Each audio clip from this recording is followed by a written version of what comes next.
Canarias Mi Mundo, el programa de la identidad canaria, con Alexis Hernández. Saludos amigas y amigos, gracias por estar, acompañarme, dejarse acompañar. Esto es Canarias Radio, esto es Canarias Mi Mundo. Hoy tengo la suerte de contar con Julio Fajardo Sánchez como invitado, autor de muchísimos libros, pero hoy viene a presentar especialmente su último trabajo, la novela El Sudoku Infernal del juez Ferrari. Hablaremos largo y tendido con él. Por cierto, una novela que se presentará este día 27 de septiembre de 2023 a las 7:30 de la tarde en Caja Canarias, en Santa Cruz de Tenerife. Por cierto, que va a ser quien se encargue de presentar la novela, el poeta Alberto Pizarro. Como digo, Caja Canarias, 27 de septiembre, 7:30 de la tarde. El libro El Sudoku Infernal del juez Ferrari, de Julio Fajardo Sánchez, al que saludamos de inmediato. Canarias Mi Mundo, con Alexis Hernández. Julio Fajardo Sánchez, escritor y músico, podríamos decir, Julio. Sí. Escritor sí. Escritor sí. Y músico también. Y músico también. La parte de tu vínculo con la política, esa la obviamos. Sí, bueno, eso es una cuestión coyuntural. Uh-huh. Todo el mundo pasa alguna vez por la política, aunque sea como votante nada más. Sí, desde luego. Porque tú, en realidad, yo no sé si tú querías ser arquitecto. Yo empecé estudiando arquitectura. Uh-huh. Pero no sé si querías ser arquitecto, he dicho. Bueno, si me matriculé es porque tendría alguna pretensión. Yo no es que quisiera mucho, pero vaya, estudié arquitectura. Luego, al final, yo me he dado cuenta de que hay muchas personas que han estudiado arquitectura y luego se han dedicado a otras cosas. Uh-huh. No ocurre con otras profesiones.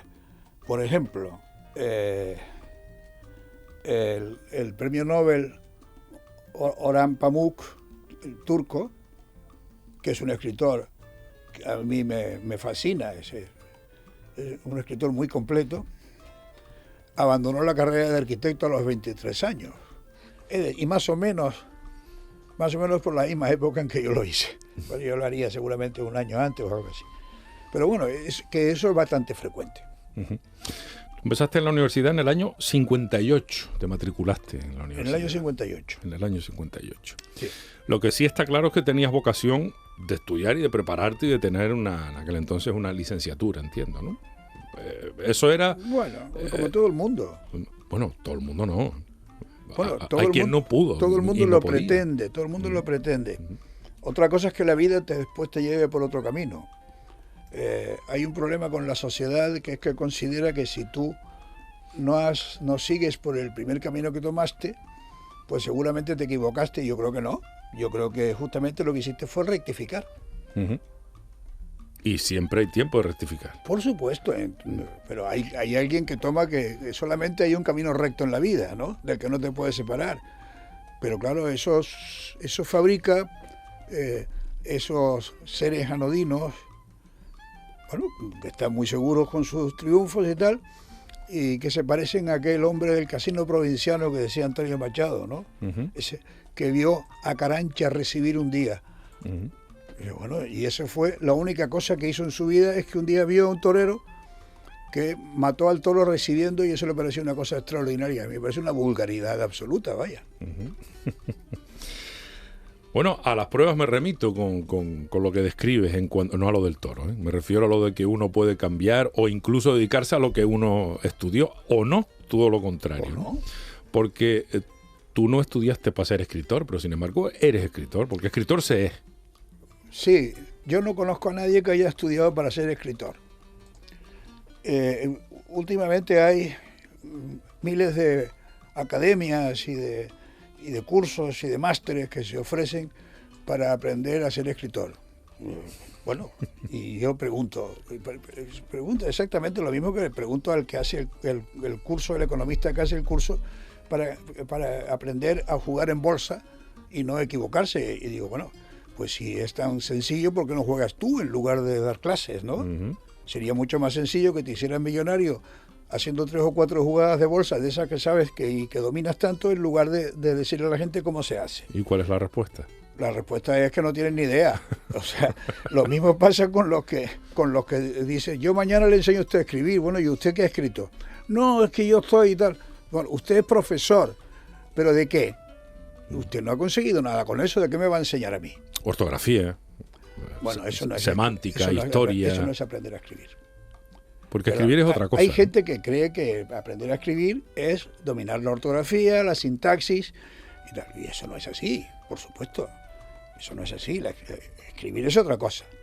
Yo siempre cuento una anécdota de cuando Sinclair Lewis estaba dando una conferencia, con un escritor muy interesante.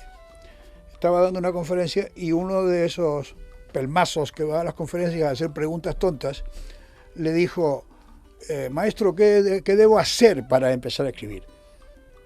Y el otro le dijo, pues mire usted, levántese de donde está sentado, váyase a su casa y empiece. Uh-huh. Es la única forma. La única forma es sentarse a escribir, si quieres escribir. Pero eso es todo en la vida casi, ¿no?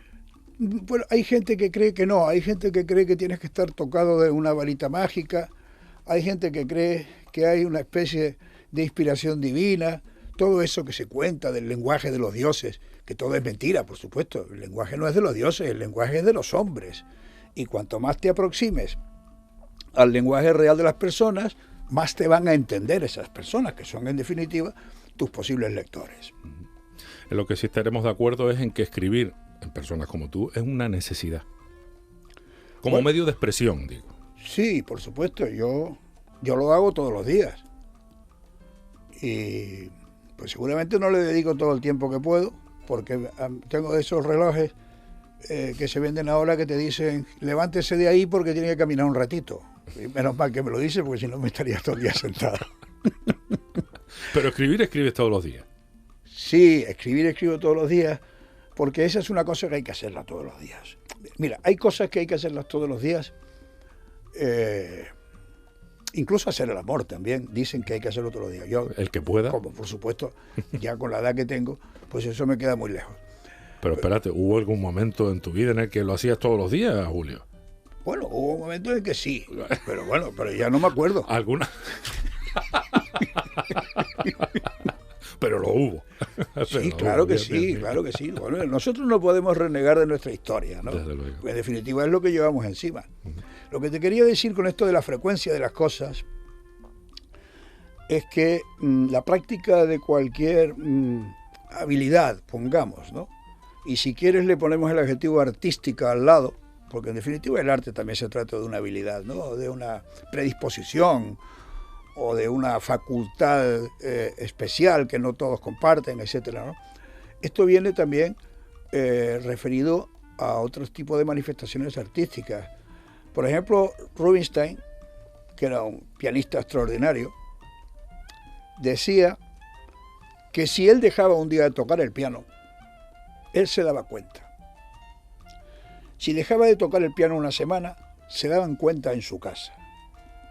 Y si dejaba de tocar el piano más de una semana, todo el mundo se daba cuenta. Es decir, que estaba hablando del entrenamiento, la digitación, la práctica habitual.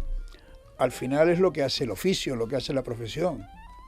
Lo otro, si lo coges esporádicamente, decir, ¿y usted le gusta escribir? Sí, mire usted, yo voy a un club de lectura que celebramos en el casino los martes. Digo, eso no es. Eso no es. Después tiene usted jueves, viernes, sábado y domingo, lunes y miércoles en que no se dedica a eso. Entonces eso no puede ser así. Uh-huh. En lo que sí estarás de acuerdo conmigo en que para ser, vamos a decir que un buen escritor debe ser un buen o un gran incluso lector. Efectivamente, para ser un buen escritor hay que ser un gran lector. Hay que consumir el tiempo que dedicas a la lectura, yo creo que debe ser superior al que dedicas a la escritura.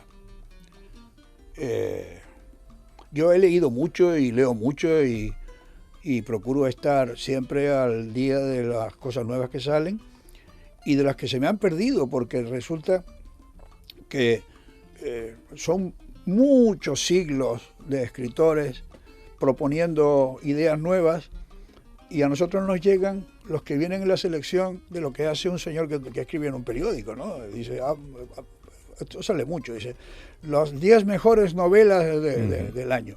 Y claro, y yo me doy cuenta de que las que para mí son las mejores que he leído ese año no están en esa lista. Entonces aquí ¿qué pasa aquí? Es lo mismo que el folleto que me pone IKEA o Alcampo todos los días en el buzón de correos de mi casa, donde me dice cuáles son las ofertas.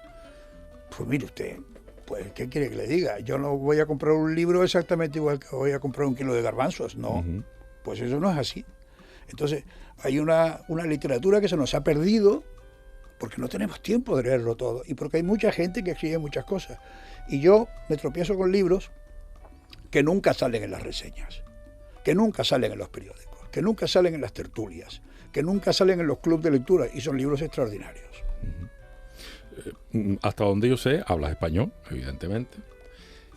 No sé si catalán, por tu pasado en el periodo de tiempo que estuviste en Cataluña. No sé si llegaste a dominar el catalán. Y no sé si dominas o algún otro idioma. ¿Por qué te digo esto? Porque eso te abriría, a las personas que hablan idiomas, le abre la posibilidad de leer en otros idiomas, ¿no? Y de conocer los mensajes en el idioma original, si es que son mensajes que te interesen, ¿no? No sé si es tu caso. Vamos a ver, yo suelo leer en francés, me cuesta, pero suelo leer en francés. Y parto de la base de que mis conocimientos de otro idioma no son tan buenos como los de los traductores para yo poder hacer una versión con tanta calidad como las que hacen los traductores, que los hay buenísimos. Entonces yo me fío de la capacidad de un traductor. ¿Por qué tengo yo que traducir el inglés mejor que un traductor que trabaja en una gran editorial? Él es su profesión, yo me fío de él. Entonces lo que él me está transmitiendo a mí en español es la versión más fidedigna de la que yo me puedo fiar para leer esa novela, ¿no? Eso lo tengo claro. Lo otro sería un atrevimiento por mi parte, o yo sería una persona que dominara con una gran extensión un idioma que no es el mío para poder sacar todo el jugo que saca un profesional. De todas formas, también a lo mejor es demasiado pretencioso para uno querer ir a otro idioma sin haber tenido la posibilidad de desgranar todo lo que se ha publicado en el nativo, ¿no? En el sí, original. Bueno, claro. El español es suficiente.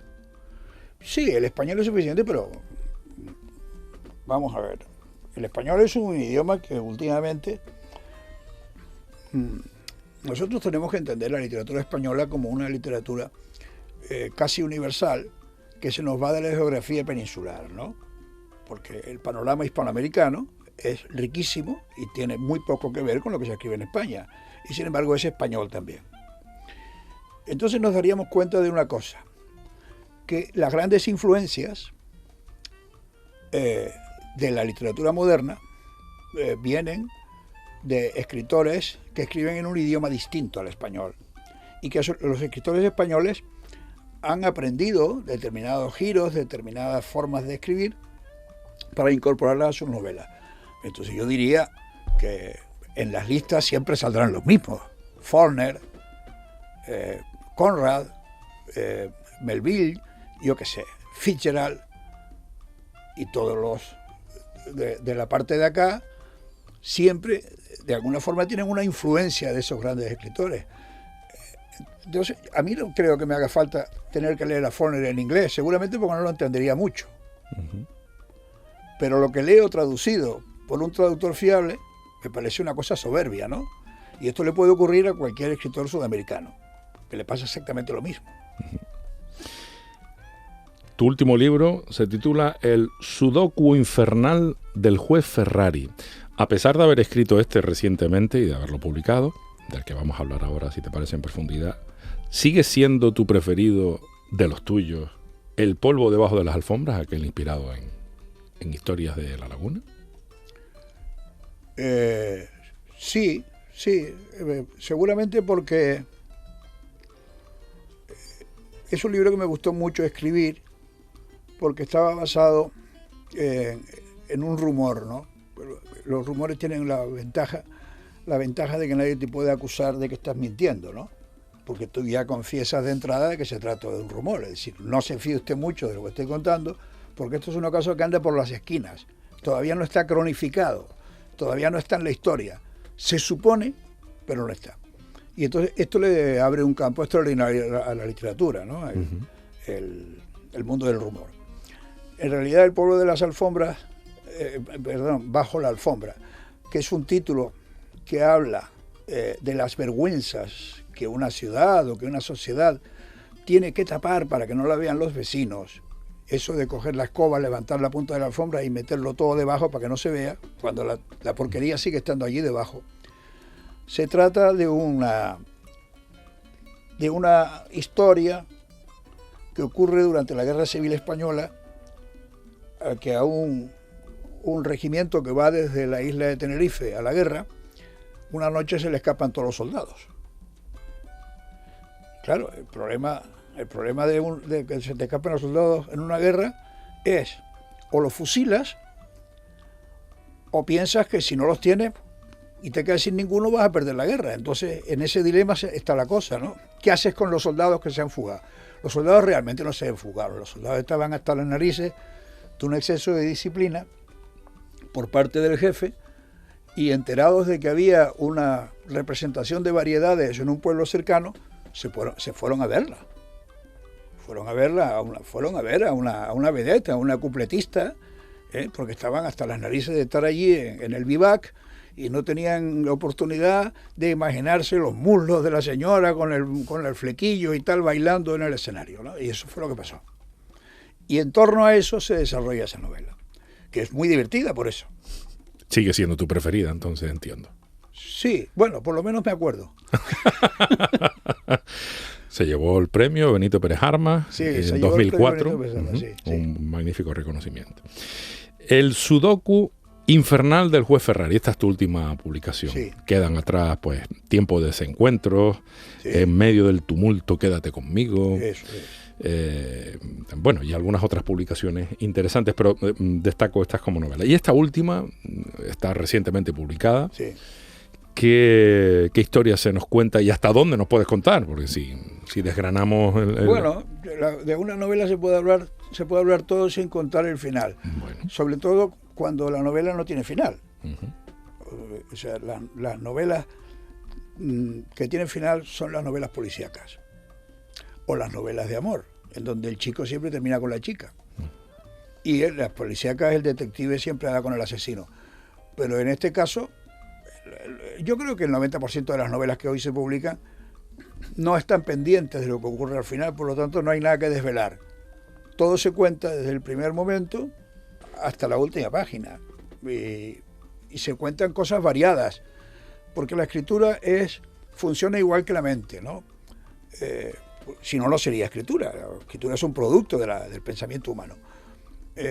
Y el pensamiento humano se organiza a base de asociaciones, de ideas que salen unas ligadas a otras y que no se sabe por qué aparecen enlazadas, como que te digo yo, como una cadena de carbono, porque la vida es una cadena de carbonos. Las cadenas de carbono forman esos hexágonos en donde van agrupándose nuevas células y otras nuevas y otros nuevos átomos hasta que hacen una cosa incontrolada. Esa es la vida es una cosa que no se detiene nunca. Y nuestra forma, nuestro pensamiento es exactamente igual. Va generando ideas que se van asociando unas con otras, se van entrelazando y ahí se construye un libro. Y entonces el libro da igual cómo acabe o cómo empiece. En definitiva, el libro es la demostración de una reacción química continua, que se empieza en la primera página y acaba en la última porque tú quieres que acabe ahí, porque si no podría seguir hasta el infinito. Es decir, Sherazade termina de contar las 1001 noches el día que está segura de que el sultán ya no le va a cortar la cabeza, porque si no, hubiera seguido escribiendo hasta ahora. ¿También lo planteas de esa manera cuando lo escribes, Julio? No. ¿No sabes dónde va a terminar? No, nunca. Vamos a ver, hay dos formas de plantear la escritura y por las dos son respetables, que es la de los que hacen un esquema previo de lo que van a hacer, como si se tratara de un proyecto de arquitectura o un proyecto para hacer una carretera, ¿no? Primero tengo que poner la sustentación, poner el macadam, las calavillas y tal, apisonarlo y terminar con una capa de asfalto, ¿no? Bueno, esto no lo va a hacer nunca un escritor. Hay algunos que sí lo hacen, ¿eh? Hay algunos que escriben un guión previo y se someten a él y van haciendo como, dejan casillas libres para ir ocupando los contextos, ¿no? Uh-huh. A mí no me parece una forma muy espontánea de escribir esa. A mí me parece mucho mejor dejar libre a la divagación, porque en definitiva, si tú dejas a la mente que divague, tu mente se está pareciendo a la de otra persona, que hace exactamente lo mismo que la tuya. Uh-huh. La gente no está todo el día planificando las cosas que hace. La gente reacciona de otra manera frente a los hechos.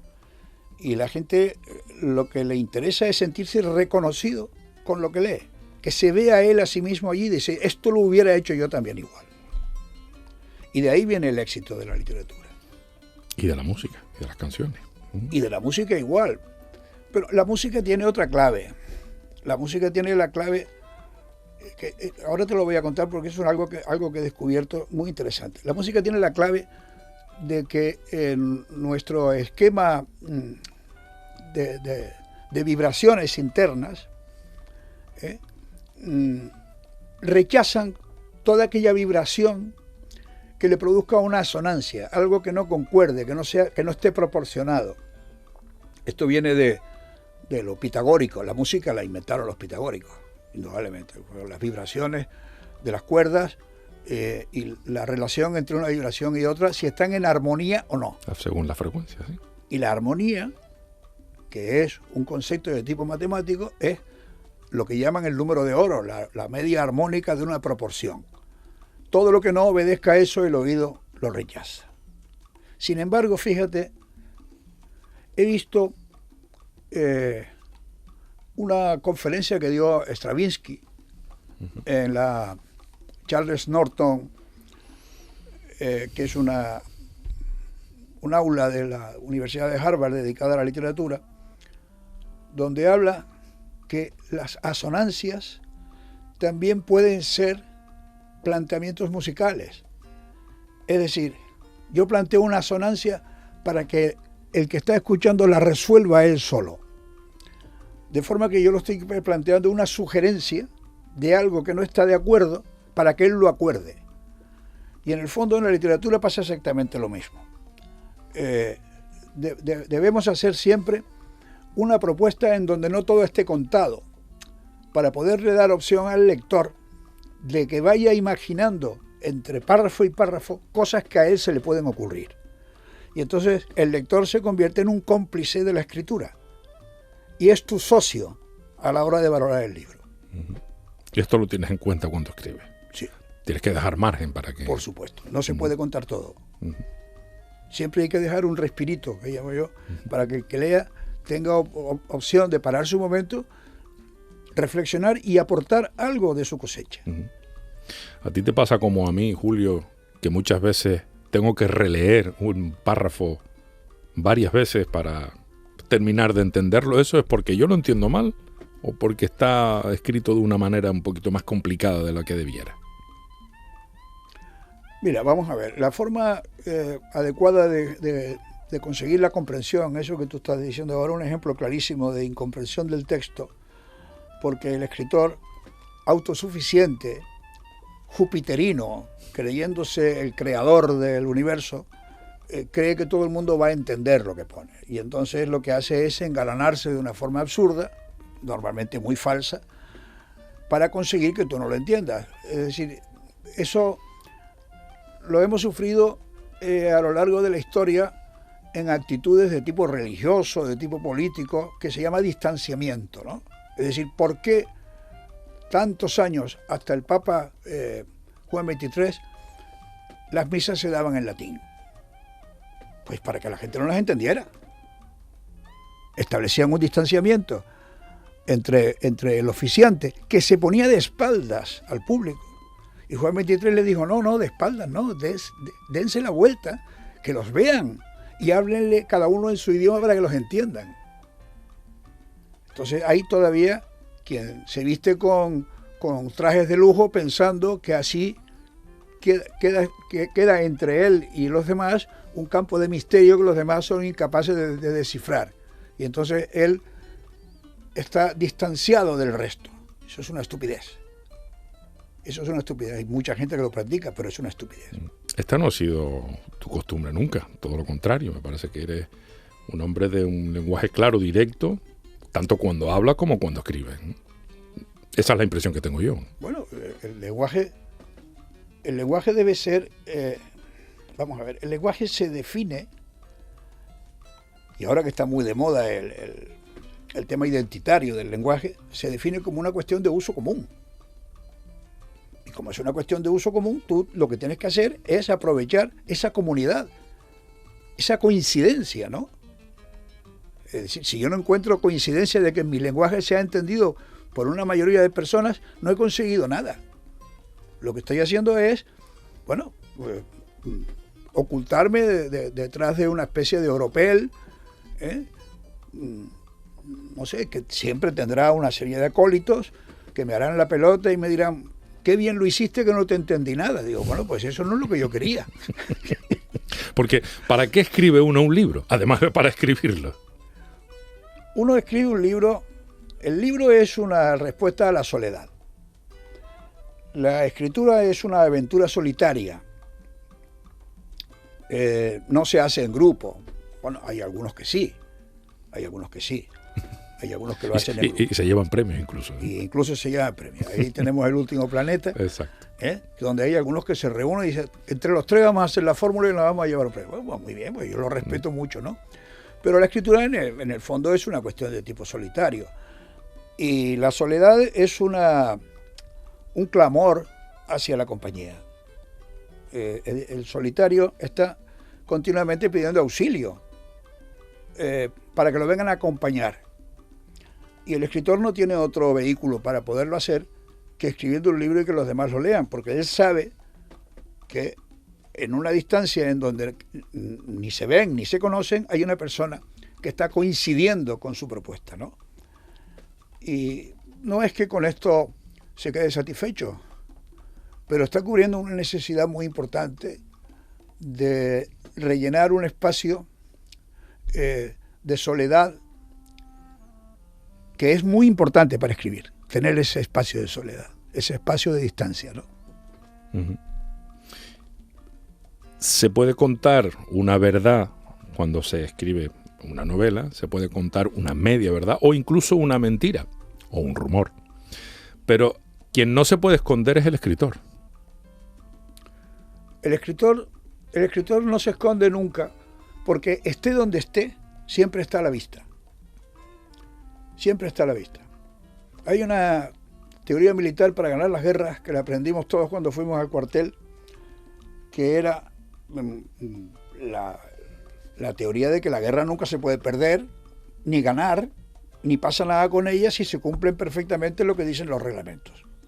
Es decir, las técnicas del buen soldado era, en un avance, era ver sin ser visto, oír sin ser oído y estar oculto de la posibilidad de que el enemigo te localice. Si los dos hacen lo mismo y lo hacen correctamente, los soldados y los ejércitos no se encontrarían nunca, andarían por sitios distintos, escaqueándose unos de otros y la guerra sería imposible. Pero esto desafortunadamente no es así. Al final siempre termina encontrándose, viéndose, oyéndose y sabiendo dónde está. Y ahora con los satélites no te quiero contar, pues muchísimo más. Uh-huh.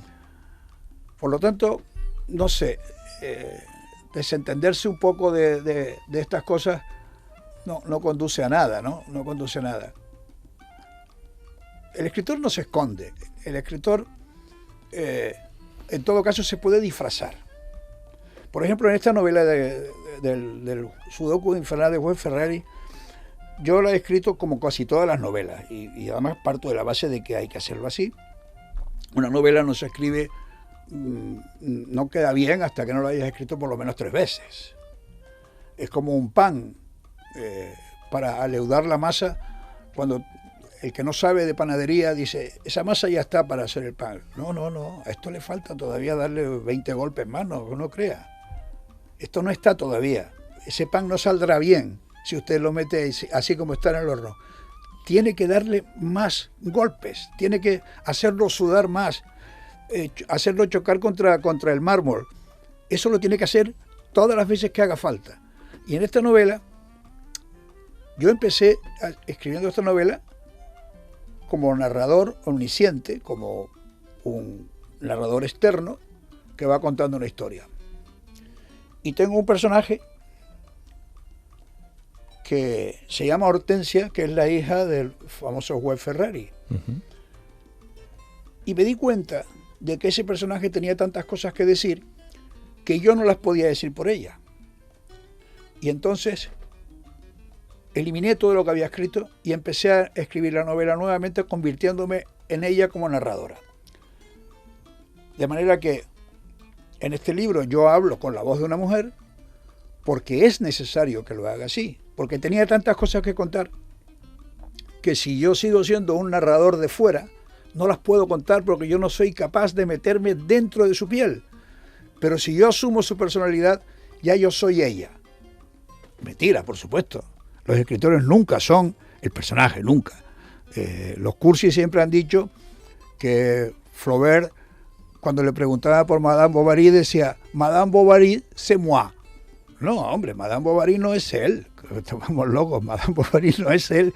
Y además, él nunca pretendió ser Madame Bovary. Porque si lo hubiera pretendido, Madame Bovary no hubiera sido ese personaje extraordinario que es. Porque te hubieras imaginado a un señor gordo con una barba escribiendo sentado y tal. No, bueno, Madame Bovary no es Flaubert. Madame Bovary es Madame Bovary. Por supuesto, una de las mejores novelas que se han escrito en la historia. Uh-huh. ¿En qué momento te diste cuenta de que necesitabas ser Hortensia? Pues cuando ¿Llevabas la novela muy avanzada? Sí, casi al final ella tiene una necesidad de confesar su identidad, ¿no? Y yo me doy cuenta de que yo no puedo ser el que hable en nombre de ella confesando su identidad, tiene que ser ella la que lo diga.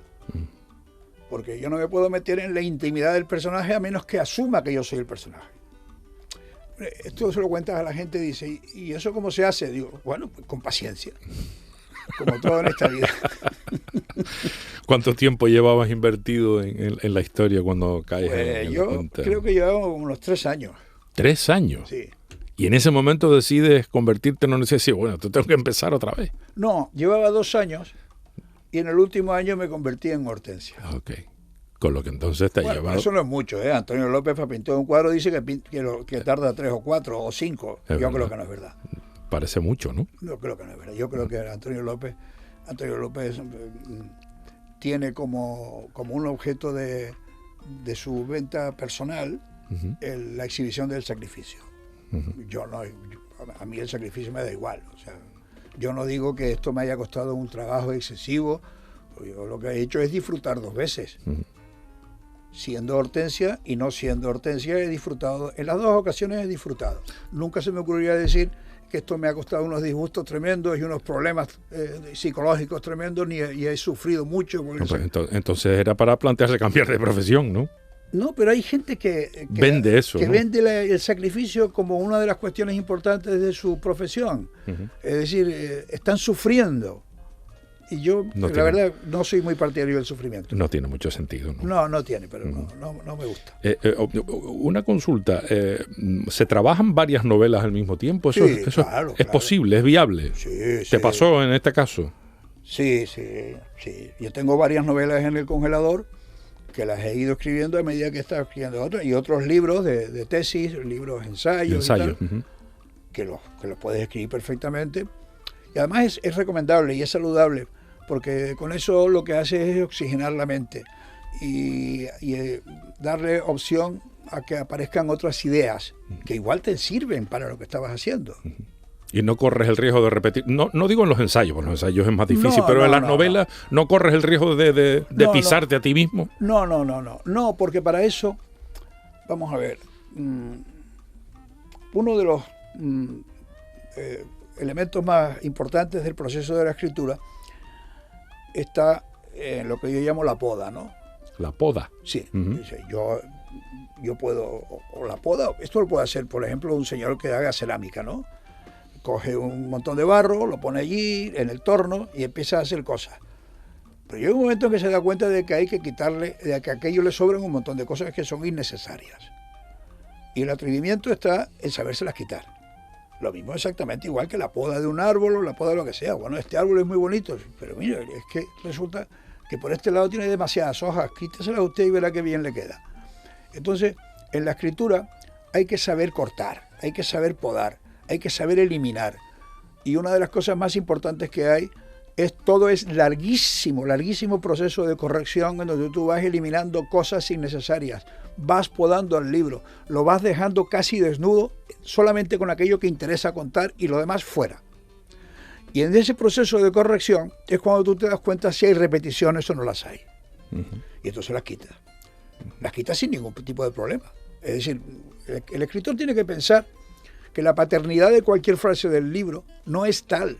No existe la paternidad.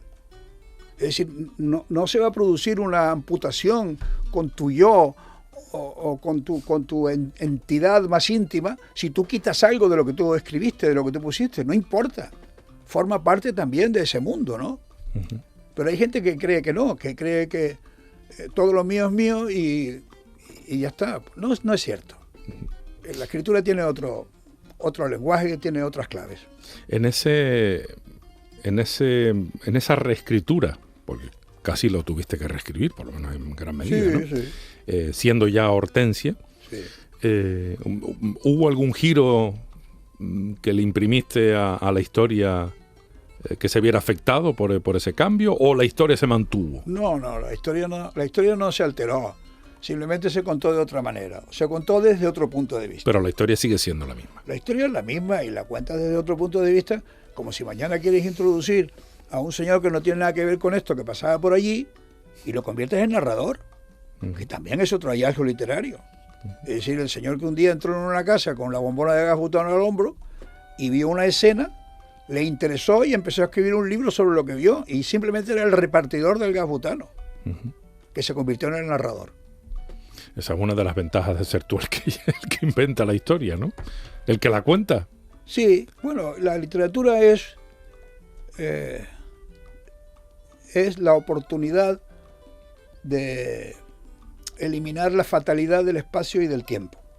El espacio y el tiempo no existen. Tú con el tiempo como escritor haces lo que te da la gana. Tú puedes ir para atrás, para adelante. Es decir, el tiempo es una fatalidad, es un fluir que no tiene posibilidad de vuelta. Pero para el escritor sí que la tiene. Yo puedo hacer un flashback, yo puedo meterme 3 siglos atrás de lo que estoy contando y hacer una reflexión de algo que no he vivido y hacerlo y actualizarlo. Eso en la vida real no puede existir. Exactamente igual que yo puedo jugar con los espacios y los puedo hacer tan grandes y tan pequeños como yo quiera porque me conviene a mi relato. En esto, por ejemplo, yo me quito el sombrero con Lewis Carroll en Alicia en el País de las Maravillas, que la pone del tamaño que quiera y dice, no, pero es que resulta que yo por ese agujerito no puedo entrar, que veo un jardín enorme, maravilloso. No, pues tómate un poquito de este elixir y te harás pequeña y podrás entrar por ahí. Entonces estarás en un espacio distinto, en un ámbito distinto. Y lo que parece un disparate, que es el mundo de la realidad y el mundo de la ficción, resulta que se convierten en la misma cosa. Y al final tú estás viendo como el conejo que lleva el reloj, que está apurado por llegar pronto a todos sitios, en definitiva lo que está es marcando un tiempo que no existe dentro de un espacio que no existe. Y esa es la grandeza de la novela, que tú puedes jugar con todas esas cosas. Tú no te has inventado un mundo nunca, ¿no? Sí, claro que sí. ¿Ah, sí? Por supuesto, todo el mundo de la ficción es un puro invento. Mira, Víctor Falcón, que estuvo conmigo durante años en la bodega de Julián como realizador, me hablaba un día de que le habían enseñado en la Facultad de Ciencias de la Información que la televisión era apariencia de realidad. Y a mí se me quedó aquella frase, porque esa definición es lo más exacto que yo he escuchado para definir cualquier cosa que tenga que ver con la comunicación. Es una apariencia, porque además en el momento en que esa apariencia desaparezca y se convierta en realidad es cuando nadie se la cree. La realidad no es creíble a menos que tú hagas de ella una apariencia. La literatura es una apariencia de la realidad. La televisión es una apariencia de la realidad. La pintura, la música son apariencias de la realidad. La realidad es aburridísima. Lo importante de la realidad es la apariencia de la realidad. Pero eso no es decir que es mentira. Sí, evidentemente. Pero bueno, hay mentiras que satisfacen y otras que no. Es mentira el proceso. Es mentira el proceso. Es decir, vamos a ver, por poner un ejemplo de la televisión, de la que tú conoces, tú sabes que si tú no tienes un minutaje previo, si no hay previsión de escaleta, si no tienes las posibilidades de flexibilidad que tienes a la hora de rodar o de fabricar un programa de televisión, no te va a funcionar igual. Y que eso no se lo puedes enseñar a la gente. Porque la gente entonces diría, me están engañando. Claro, ¿cómo le vas tú a decir al señor que aplaude, que está en el público, que sus aplausos en ese momento no son los que están saliendo, sino unos que tienen pinchados ya como recursos dentro de un ordenador? ¿Cómo le vas a contar eso? Eso no se lo puedes contar, pero esa es la verdad. Perdería el encanto. Claro. ¿Cuánto de verdad hay en esta novela? Nada. Ni los nombres. No, quiero decir, vamos a ver. La verdad relacionada con hechos reales, puedo decir que no existe. Es decir, aquí no hay ningún personaje real, aquí no hay nada que esté sacado de una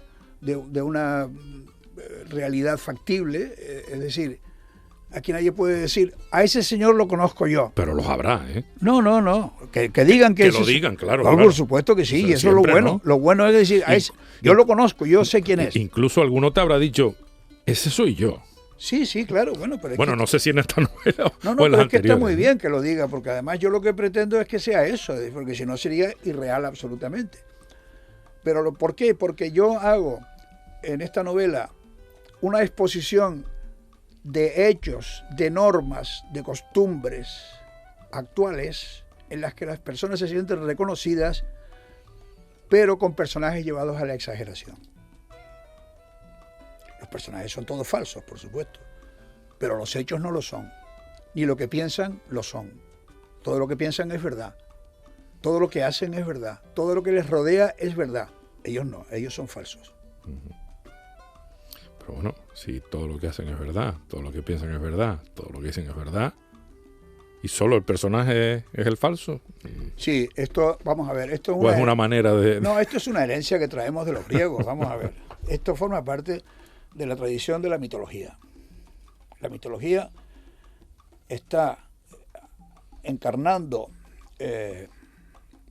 fatalidades reales de la vida, de la existencia, con las que se enfrenta la humanidad en personajes inexistentes, en semidioses, en personas no creíbles. Prometeo va al Olimpo a robarle el fuego a los dioses. ¿Cómo puede ser esto? ¿Y dónde está el fuego? Ahí arriba. ¿Pero cómo es esto? ¿A dónde fue? ¿Al sol? No. Fue a robarle el fuego a los dioses y los dioses lo castigaron. Esto de Prometeo no es verdad. Digo, claro que no es verdad. Prometeo es un mito, es falso. Pero en Prometeo están retratados todos los hombres. Eso es así. Entonces nosotros no nos podemos desembarazar del mito como herramienta narrativa, porque eso ha existido toda la vida. Hace poco estaba leyendo, creo que de una escritora que fue premio Nobel en el 91, que se llama Nadine Gordimer, sudafricana, que decía que el mito de Ícaro, que su padre le fabrica unas alas para salir del laberinto, y que luego cuando se acerca al sol se le derriten porque hay una cera que las une y tal, y se cae al mar. Dice, ese mito tiene como consecuencia el fracaso de que el invento no funciona, entonces Ícaro se precipita sobre el océano y muere. Y los mitos de hoy, Batman, Superman, Spiderman, no fracasan. Hacen lo mismo que Ícaro, pero no fracasan. Y la gente se los traga igual. Y entonces decimos, es que el mito ha desaparecido. ¿Qué dices? Vete al mundo del cómic y verás todos los mitos, y al cine, y verás todos los mitos que existen, y la gente se los cree. Cuando dice, no, pero ese personaje es irreal. ¿Qué te crees tú eso? Es el mismo que el que había en la época de los griegos. ¿Qué es lo mejor de haber escrito este libro? Además de haberlo escrito. Así que para ti escribir ya es sencillamente una magnífica manera de expresarte y de vivir y de estar. Pero me imagino que algún agrado especial habrá sentido, sobre todo terminándolo, ¿no? Sí, bueno, cuando escribes un libro, haces muchas relecturas. Y en cada relectura vas encontrando un descubrimiento satisfactorio de un hallazgo, ¿no? También es verdad que a la vez se produce un descubrimiento de algo que no sea tan satisfactorio y es un rechazo y hay que cortarlo por lo sano y quitarlo de ahí, ¿no? Pero bueno, un libro produce una satisfacción en un escritor cuando el escritor lo relee y su reacción es ¿cómo escribí yo esto? Cuando te haces esa pregunta es cuando la cosa está funcionando. Que te sorprendes a ti mismo. Sí. Pues ya no te acuerdas de dónde salió, pero claro, te gusta. Claro que no, son muchas horas una detrás de otra. Claro, es un trabajo muy largo. El que nosotros tenemos el estereotipo del escritor de las películas americanas. El escritor de las películas americanas compra una botella de whisky, un cartón de cigarrillos Chesterfield o con lo que sea, lo coloca encima de la mesa, coge una Hispano Olivetti y empieza a teclear con el cigarro en la boca, como si fuera un carretero, taca, taca, taca, taca, taca. Ella anda por allí trayéndole café y pensando que van a triunfar y que a partir de ese momento se van a convertir en los ídolos del mundo y tal.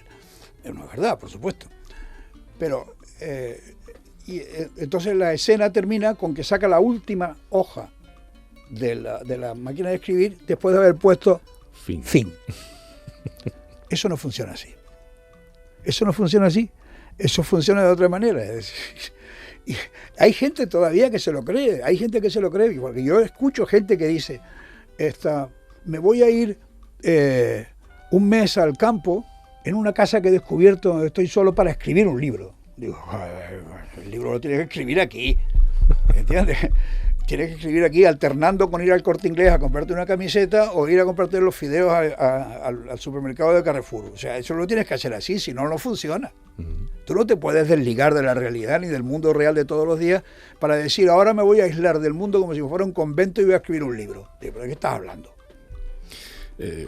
Tuve la suerte de conocer y hacerle una pequeña entrevista a Carlos Pinto Grote, y era un hombre que tenía por costumbre escribir de pie con corbata.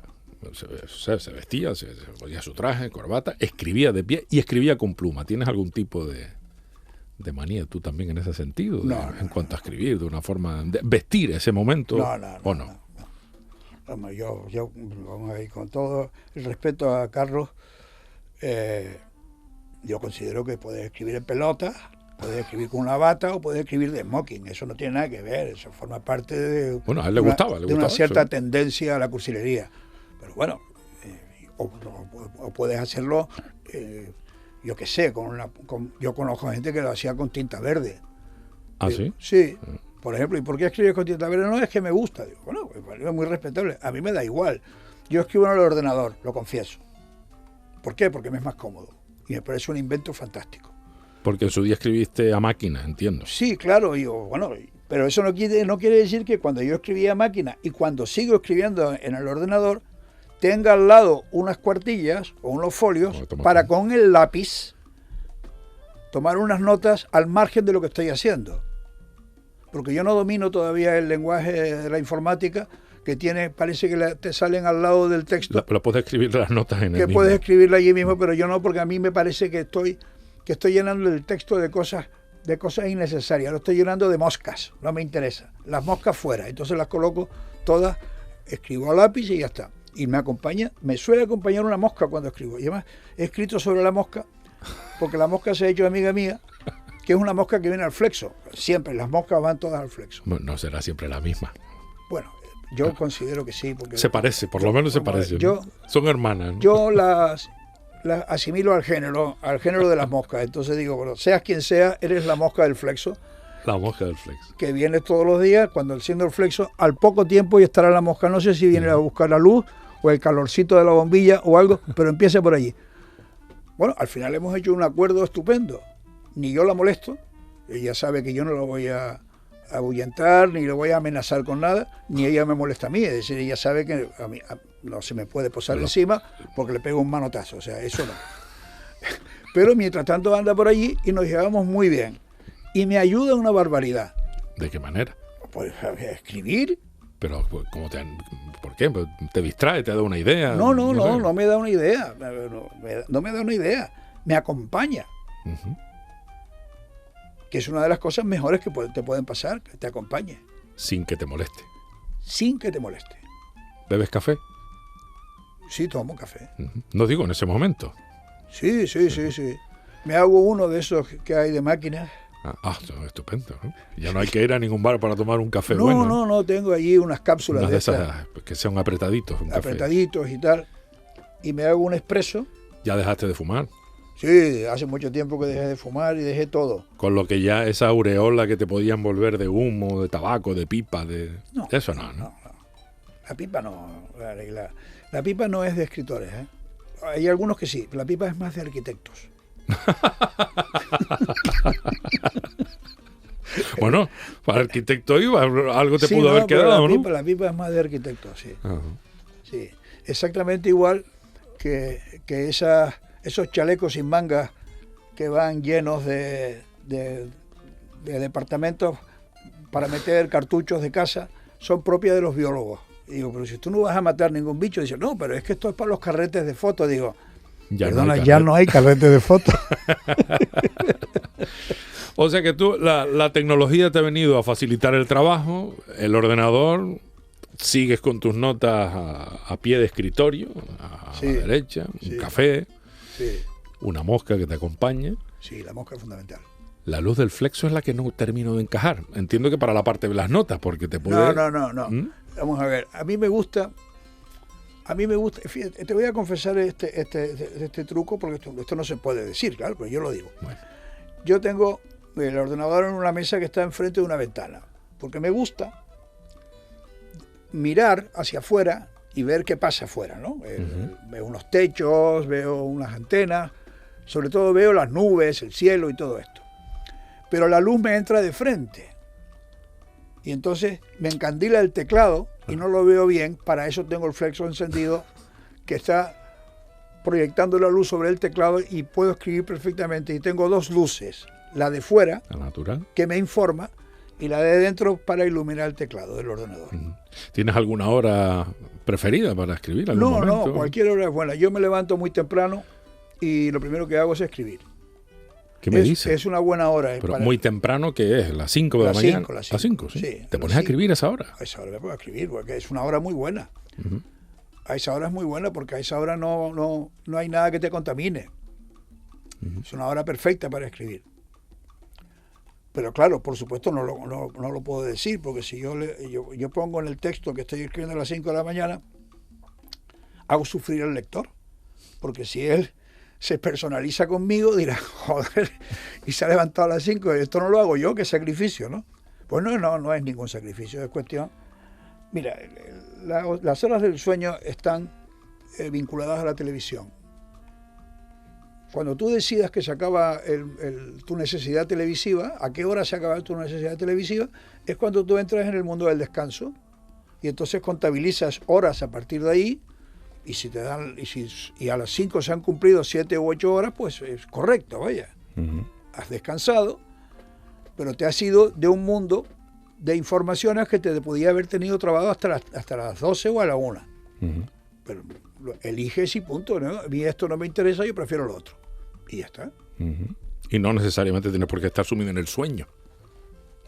No. Con que estés desconectado de eso y estés contigo. No tienes por qué estar en el sueño. Es suficiente. ¿La radio no la escuchas, Julio? Sí, la radio también la escucho. Es que esa parece hora de radio, ¿no? No, todas las horas, sí, hora de radio y hora de televisión.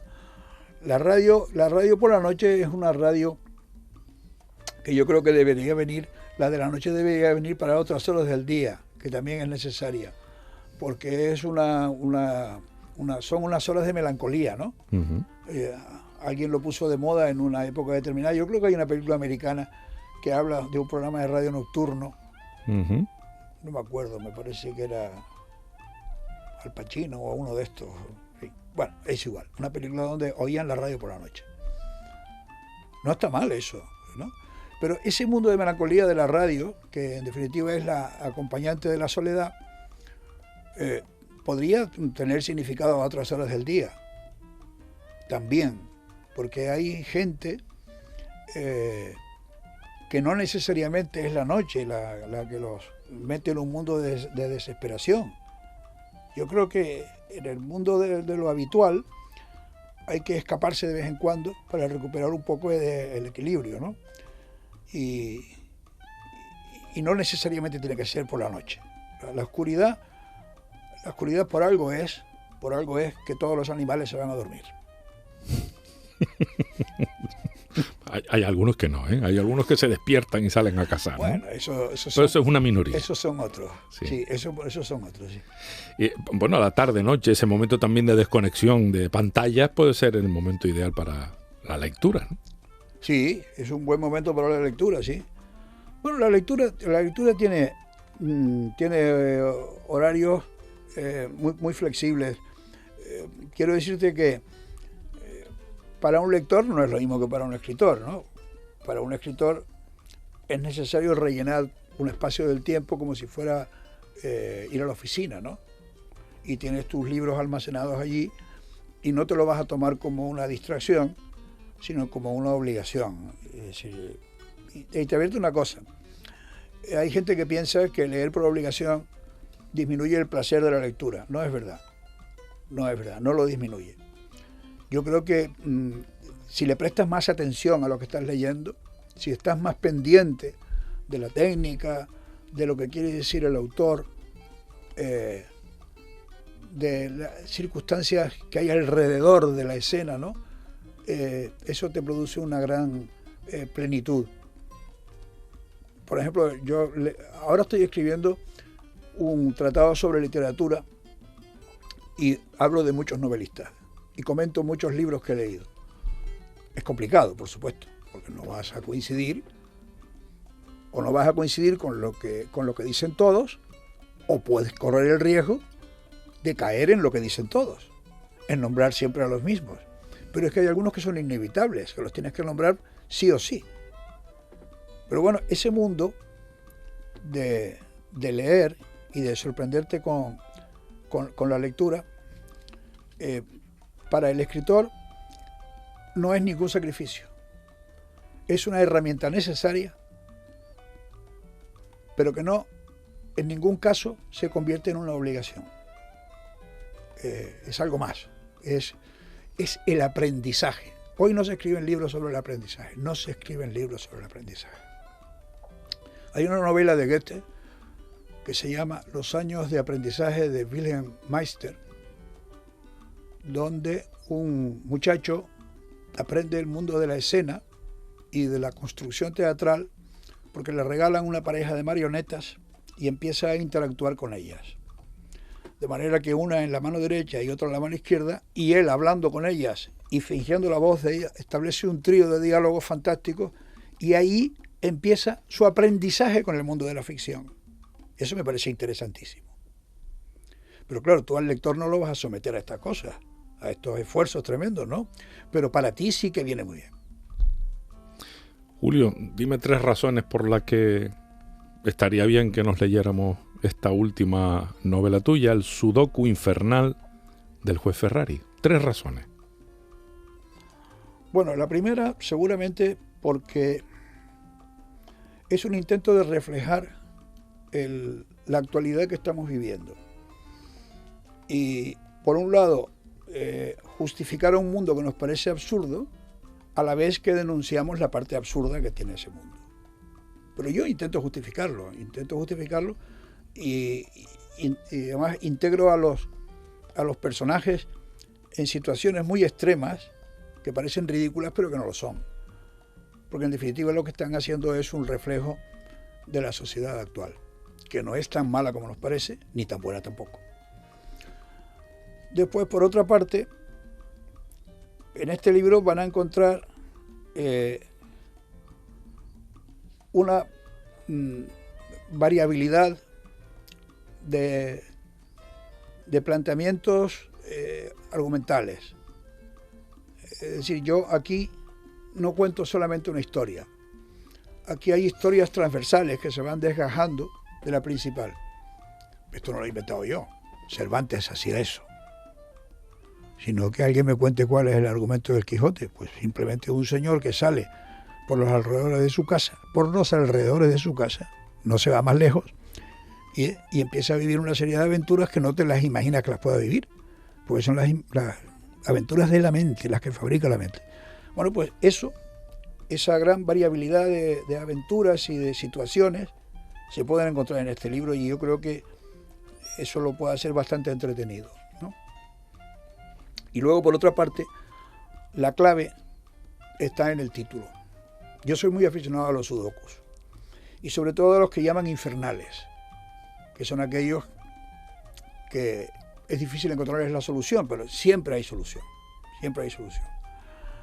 El sudoku no es otra cosa que un juego de números para intentar colocar a cada cosa en su sitio. Hay una serie de casillas en las que hay que incrustar 9 números para que ninguno de ellos se moleste y no coincida ni en la línea, ni en el cuadro, ni en la columna, ni en nada. Esto es una afición muy antigua. En la época de Alberto Durero ya hay un cuadro de Alberto Durero, uno de los grabados, donde tiene lo que llaman un cuadrado mágico, que es un cuadro de Euler, donde se combinan números de manera muy extraña, ¿no? Bueno, pues esto significa que los números, como la vida de las personas, pueden encontrar al final su encaje definitivo, el sitio que deben ocupar para sentirse cómodos sin que nadie los moleste. Y en definitiva, el sudoku infernal del juez Ferrari se trata de la búsqueda de una situación de estabilidad personal y en el conjunto también. De manera que el juez Ferrari encuentra su sudoku, lo resuelve. Su sudoku pasa por un cambio de sexo, pasa por casarse con un hombre, pasa por admitir un montón de cosas siendo juez. Pero ha hallado la solución de su vida, o sea, ha encontrado su sudoku. Y esto es la clave de este libro, ¿no? Encontrar el lugar en donde podemos ser felices y donde poder ser nosotros mismos. No hace falta una tercera razón, por lo que estoy viendo. No, ya te las he dicho. Fue la tercera, ¿no? Uh-huh. Esta la del sudoku, la tercera. Ah, la del sudoku, la tercera. Se me pasó el detalle. Julio, ¿hay algo que eches especialmente de menos en esta etapa de tu vida, que te veo sereno, tranquilo, disfrutando? ¿Echas de menos algún aspecto concreto? No. Está bien, las cosas están donde están y ahí están bien. Claro, vamos a ver. A la vida no hay que pedirle más de lo que te puede dar, porque si no, te estás empeñando en la obtención de un imposible, y eso es lo que nos amarga la existencia. Es decir, yo creo que la gente es infeliz porque es inconforme. El inconformismo es una de las cosas, de los enemigos más grandes que puede tener el ser humano. Hay que aceptarse, tienes que ser tú mismo. Y entonces, ¿qué circunstancias son las que me ofrecen en este momento la existencia? Pues 1, 2, 3, 4, pues las elijo. ¿Y cuáles son las que no puedo? Pues yo qué sé, ya pude con ellas también. ¿Qué tiene que ver? No me voy a sentir ahora menos capacitado y más infeliz porque no tenga lo que tuve. Porque resulta que yo justamente en este momento tengo más de lo que tuve. Tengo más de lo que tuve. Porque tengo más almacenamiento de conocimientos, más capacidad de responder que la que yo tenía hace 40 o 50 años. Yo no he perdido nada, he ganado. Entonces dice, pero no haces los 100 metros lisos en 10 segundos. Y digo, bueno, y ni falta que me hace. No tengo tanta prisa. No tengo prisa. Julio Fajardo, autor, entre otros, escritor, en este caso de esta novela, también El Sudoku Infernal del juez Ferrari, su última publicación, disponible entiendo que en las librerías habituales, y que hoy ha aceptado la invitación para estar aquí. Otro día tienes que venir y hablaremos también de tu libro si quieres, pero por supuesto de la música, de lo que también Sí, de la música. tenemos que hablar. Sí, de la música. La música es un terreno muy interesante. No sé si más que la literatura. Yo creo que sí. ¿Sabes por qué? Porque en la música estás indefenso. La música te ataca sin que tú tengas posibilidad de defenderte. Pero leer es otra cosa. En leer tienes que aportar tú algo. La música es fantástica porque tú estás pasivo para que la música te venga a invadir. Eso es estupendo. Hablaremos de eso en otra ocasión. Y me comprometo a traer café, de ese bueno, apretadito. Pues muy bien. Julio Fajardo, gracias. Gracias, Alexis. Canarias Mi Mundo, con Alexis Hernández. Hasta aquí nuestro programa de hoy. Un placer, como siempre, acompañarte. Espero que hayas disfrutado con la presencia de Julio Fajardo Sánchez y su testimonio. Recuerda, un libro que se presentará, una novela que se presentará el próximo 27 de septiembre en la Sala de Caja Canarias en Santa Cruz de Tenerife a las 7:30 de la tarde. Será el poeta Alberto Pizarro quien lo presente. Hasta aquí, como digo, este programa. Te espero en el siguiente. Cuídate mucho.